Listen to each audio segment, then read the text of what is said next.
warahmatullahi wabarakatuh.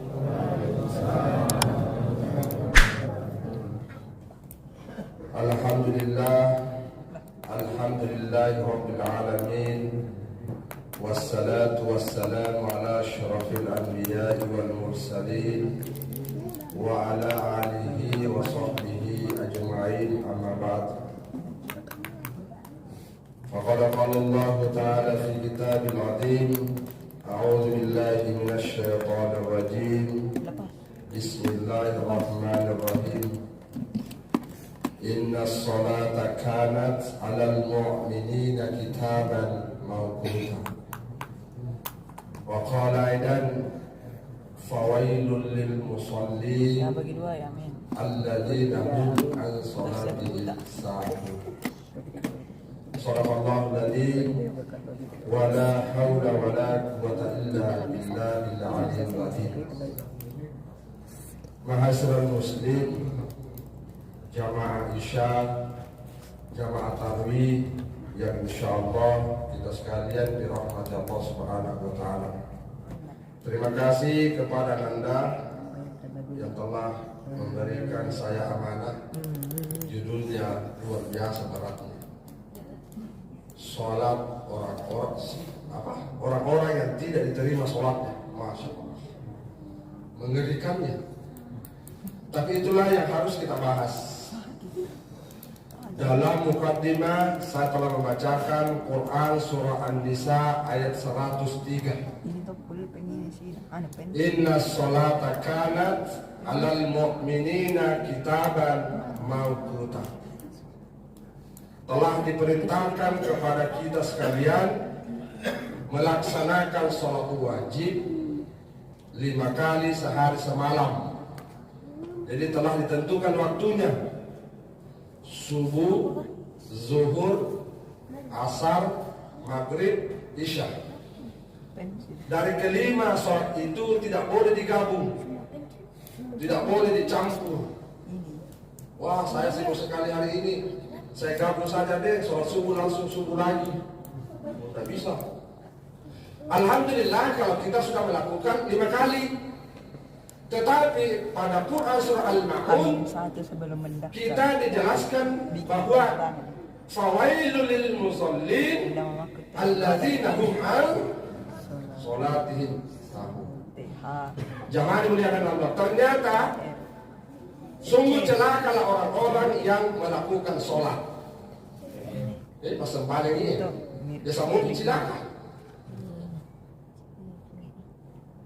Yaitu orang-orang yang melakukan sholat tapi lalai. Yang mana lalainya? Banyak hal-hal yang membuat kita lalai dalam sholat. Pertama, kalau sholat kita mau diterima, yang harus kita perhatikan adalah imam yang memimpin kita itu orang yang kita cintai. Jadi kalau ada imam tidak dicintai jamaahnya, mohon maaf, sholat tidak diterima. Jadi kalau ada tamu dari luar, ajak kita susun jadi imam. Siapa tahu siapa yang cuma itu. Biasanya kita asal lihat orang bagus penampilannya, disuruh imam. Jadi sekali ingat cuma ini. Jadi waspada kita. Yang semestinya kalau boleh, sebelum kita pimpin sholat, seandainya tidak merepotkan, diumumkan dulu. Tak boleh dimuat. Boleh ki? Silakan. Jadi hati-hati. Kalau ada imam tidak disenangi jamaah, berarti sholat kita tidak diterima. 2. Meringan-ringankan sholat. Meringan-ringankan sholat itu modelnya bisa berupa menunda-nunda sholatnya. Cina gede, aduh, apa nasi saya panas. Luhur ini kalau kita puasa besok, panas, ditunda-tunda sholat. Padahal sholat itu harus tepat waktunya. Sholatlah pada waktunya. Nah, setelah sholat pada waktunya, tidak sholat tepat pada waktu, dibawa lagi dalam sholat, ternyata di dalam sholatnya juga banyak hal-hal yang tidak diperhatikan. Sebahagian ulama menjelaskan kepada kita, ya rokok taton ini di AC sejadata, lalu kita buat takbir, maka kita otomatis sudah mi'raj dengan Allah, berdialog lagi dengan Allah. Nah sekarang banyak orang tidak memperhatikan bacaan-bacaan sholatnya. Baru-baru takbir sudah ruku, baru-baru ruku sudah salam. Agak baca. Padahal bacaan sholat itu Masya Allah panjangnya. Doa kita saja kalau dibaca mungkin boleh 1 menit. Ya kalaupun udah sampailah. Allahu Akbar kabira, alhamdulillahi katsira, wa subhanallahi bukratan wa asila, dan seterusnya. Terus orang yang tidak sempurna bacaan Al-Fatihahnya batal sholatnya. Hati-hati Ki. Lebih baik tidak usah membaca surah lain daripada Al-Fatihahnya yang tidak cocok. Ada rata-rata kita dengar kalau membaca Al-Fatihah itu yang gugur itu pada saat membaca Iyyaka na'budu wa iyyaka nasta'in. Banyak orang membacanya Iyyaka na'budu wa iyyaka nasta'in. Masaddu qurub. Pandang-pandang dipersadui, salah baca. Jadi hati-hati. Nah, pada saat ruku jangan dimuliakan Allah. Mohon maaf bagi kita yang masih sehat, yang sudah tua-tua, dimaklumi nih. Ya kalau bapak dilakak dah, ya harap maklum lah. Jadi anak muda, tolong kalau ruku diluruskan. Jangan ruku itu diangkat kepala. Jangan juga ruku terlalu tunduk. Apa takarannya? Kalau kita mau bahwa ruku kita sudah lurus, tekan lutut, ratakan ke belakang. Kalau sudah pedis, itu yang sempurna. Dirasa sebentar. Tekan lutut, kasih lurus. Kalau sudah pedis, itu yang sempurna. Kalau dia pernah mampas sesading, kurang sempurna mopi. Jadi jangan terlalu diangkat kepala seperti tunduknya orang Jepang, dan jangan terlalu tunduk ke bawah seperti orang berolahraga. Tengah-tengah. Apalagi kelenir. Orang yang sujud itu harus merukukan 7 anggota tubuhnya di tulang otak kali. Pertama, dahi, hidung, mulut, nyentuh sajadah.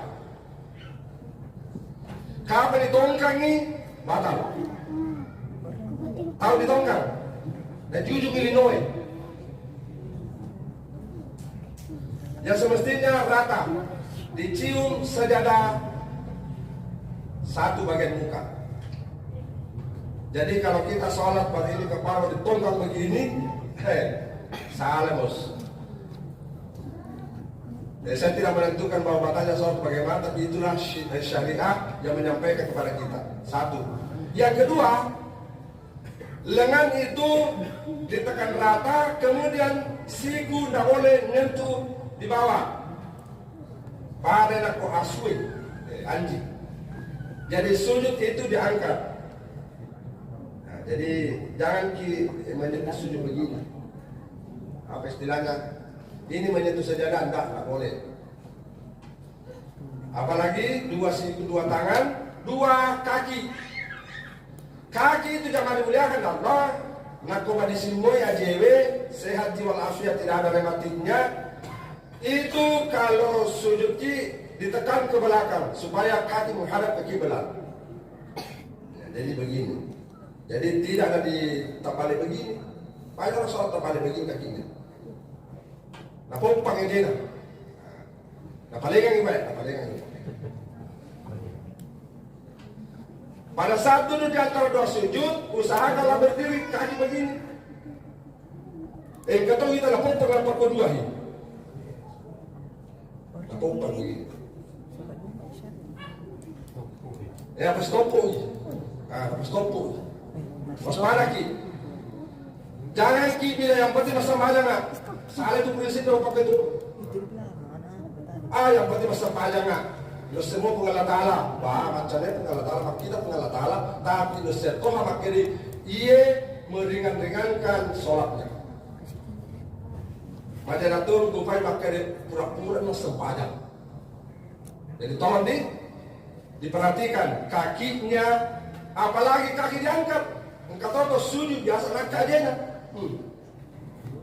Ini sejadah tidak bisa menangkap begini. Kenapa tidak diangkat? Itu syaratnya. Jadi banyak hal-hal yang kita lakukan yang membuat sholat kita bisa kurang pahalanya, bahkan sekaligus batal.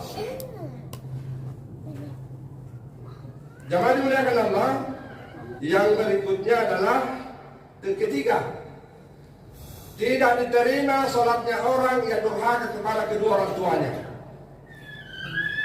Ridallah fi ridal walidaini wa suhtillah fi suhtil walidaini.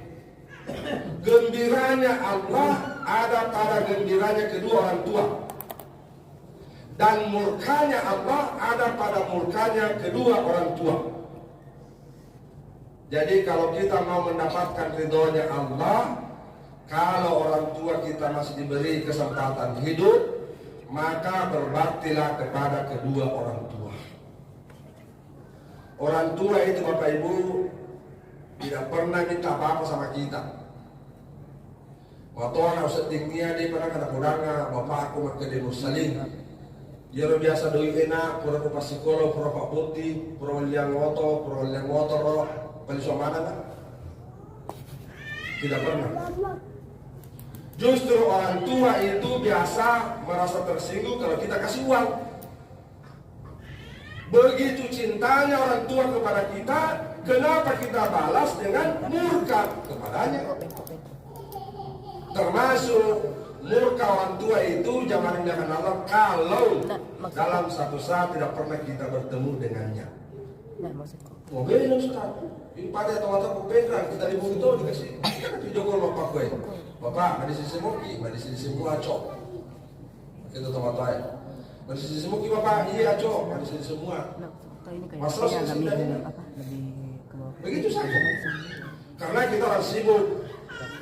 Ya, jadi supaya menghilangkan rasa rindunya, video-video call tuh nih. Kalau mau video call dan tidak ada HP, tak ada ke rumah maki. Ustaz, pinjam saya dulu HP tak saya mau video call orang tua aku. Rumah aku di Purwosudian. Tolong perbaiki hubungan kepada orang tua. Nah, jamaah dimuliakan Allah. Perintah berbuat baik itu ada dua macam. Berbuat baik kepada Allah, mengabdi kepada Allah, berbakti kepada kedua orang tua. Siapa yang murka, siapa yang dimurkai oleh kedua orang tuanya, maka ridhonya Allah sudah tidak bisa didapat.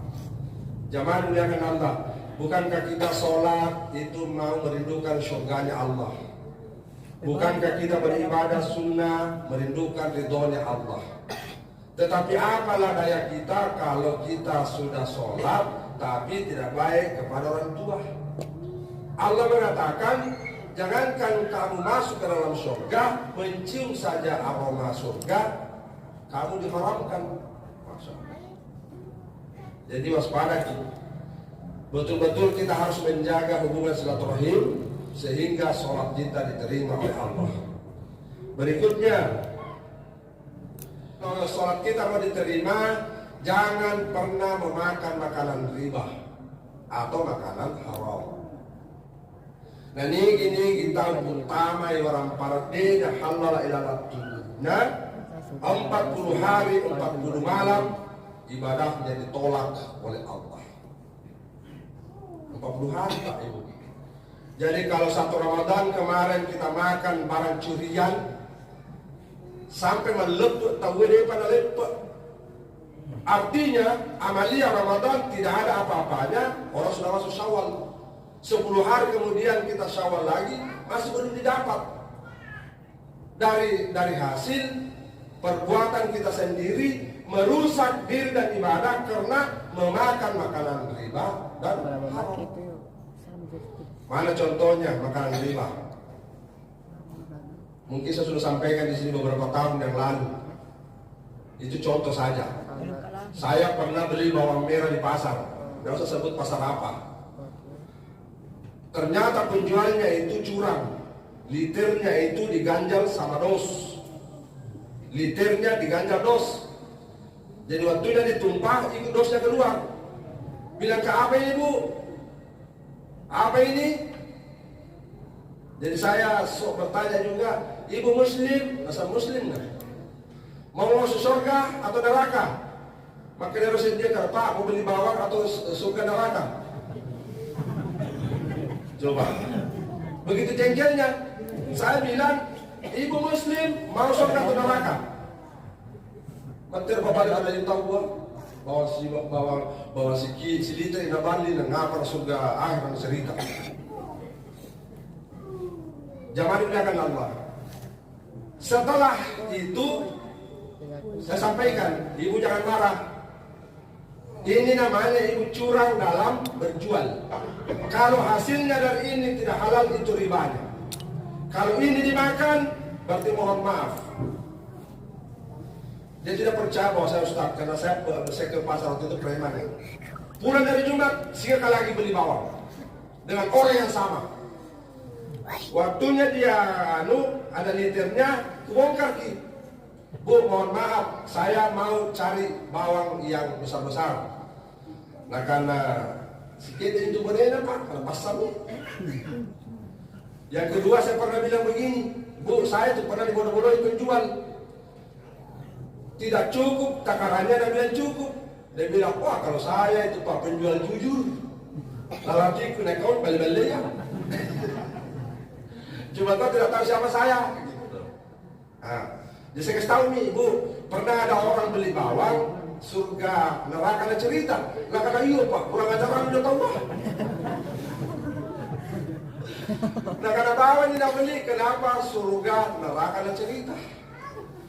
Kau kalau pernah sigap pakai nyawa tahu hanya apa bu, dah kena pesan wilayah semua. Jadi kau kalau barang ini pesan wilayah bu, dah kita udah kalau Pak Ustaz padeng. Artinya apa yang dimuliakan Allah? Jangan karena kita mengejar keuntungan akhirnya menipu orang. Kalau kita menipu orang, sesungguhnya bukan orang yang ditipu, tapi kita menipu diri sendiri. Aneh tetap membangun bu.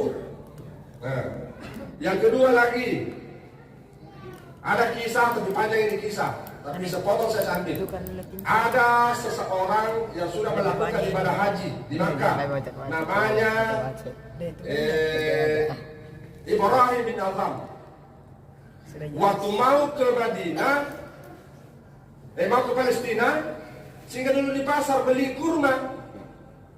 Waktu ditimbang itu kurma, jatuh 1 biji dari kiloannya, jatuh 1. Menurut Ibrahim bin Adham, itu bahagian dia dari kilo itu.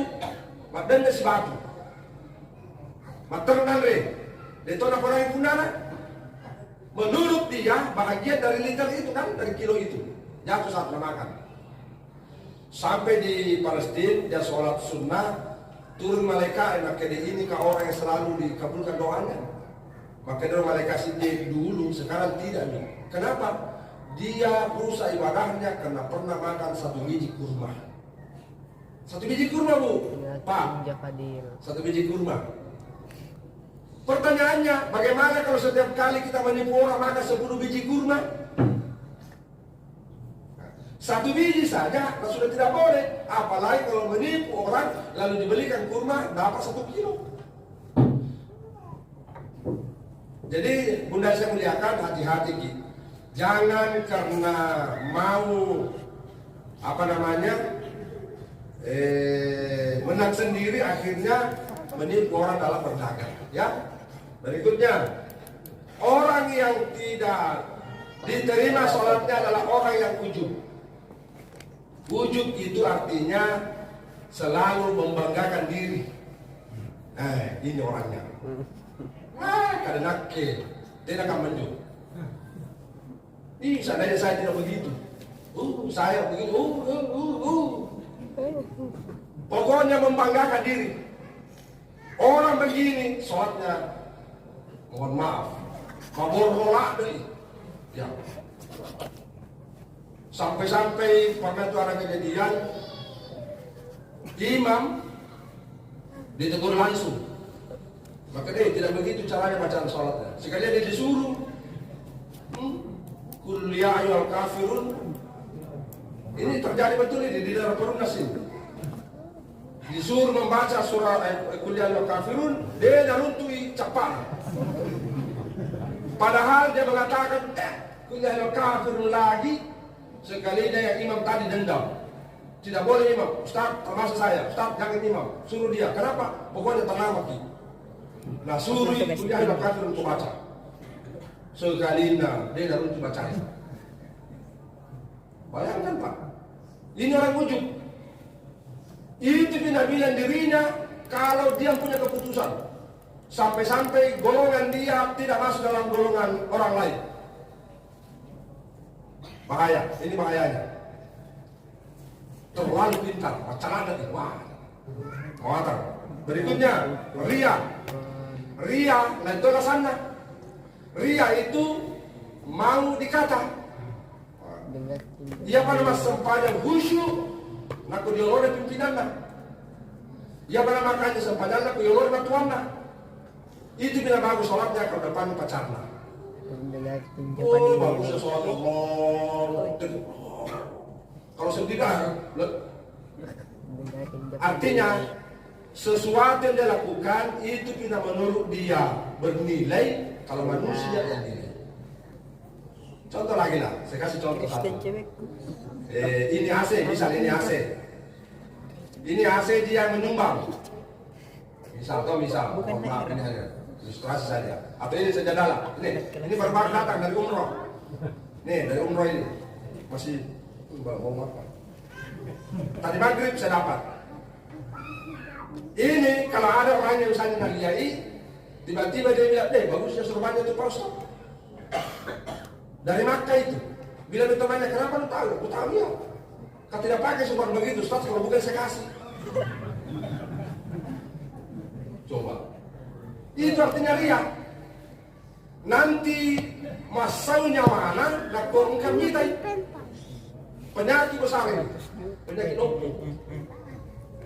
Jadi termasuk dalam sholat itu bila bagus gerakan sholatnya kalau ada pimpinannya.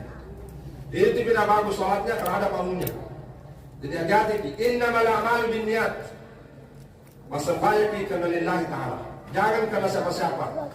Sehingga ulama mengatakan tadi bahwa apabila kita sudah berdiri di atas sajadah, lalu kita sudah buat takbir, maka saat itulah kita berdialog dengan Allah, bermi'raj dengan Allah. Jadi tidak boleh lagi dipikiri yang lain. Yang terakhir jangan dimuliakan Allah. Gibah. Gibah bahaya tuh. Iro gibahet, pau-pau riboko, pau-pau rimondri. Rasulullah kalau mau menegur orang yang dimuliakan Allah, tidak di depan umum. Rasul mengajarkan kalau ada yang tidak cocok dengan orang itu, berdualah dan pegang tangannya. Ini contoh. Kalau ada kita dapati saudara kita sholat kurang benar, misal dia sholat sunnah sesudah asar misalnya, pada saat dia lakukan jangan ditegur di umum. Tunggu sampai habis, kalau perlu dia keluar ikuti, pegang tangannya. Boleh saya kasih tahu? Tentunya gimana? Tidak ada sholat sunnah sesudah asar. Enak dia terima, kita juga enak menegurnya. Tapi kalau ditegur di depan umum, salah cedek dia nggak masuk pajak. Masih tahu Pak, Ibu. Jadi pau-pau riboko itu yang bahaya. Jadi pau-pau riboko itu jangan pernah menggosip orang, ya.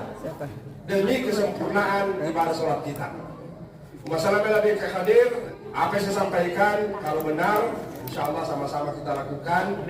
kita dapat pahala, saya juga dapat pahala, dan akan menjadi saksi di hari kemudian. Jadi insya Allah dengan kebaikan kita lakukan sama-sama berada di ridhonya Allah, berkumpul di Jannatul Firdausnya Allah. Amin. Sekian. Assalamualaikum warahmatullahi wabarakatuh.